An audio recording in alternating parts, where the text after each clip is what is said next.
Så er vi ude for at lege cykler, for at komme ud og køre på lufthavnens bane, rundt. Og det er bare for de tunge drenge, der er herude der. Der er bare alt herude i det her cykelcenter. Alt herude.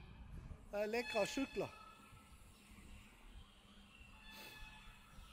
Der er fine steder til at varme op. Der er omklædningsrum.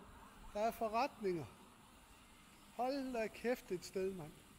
Tusindvis af mennesker sidder heromme på den anden side, og vi er i gang med at lege en lille cykel. Og vi har fået en chip og det hele, så vi skal også køre med hjelmen, så det må vi også ud og finde. Nu skal vi ind og have lejet en cykel. Og der er masser af cykler her. Det her, det er priserne. Hvad det koster at leje en cykel. Det bliver mega spændende.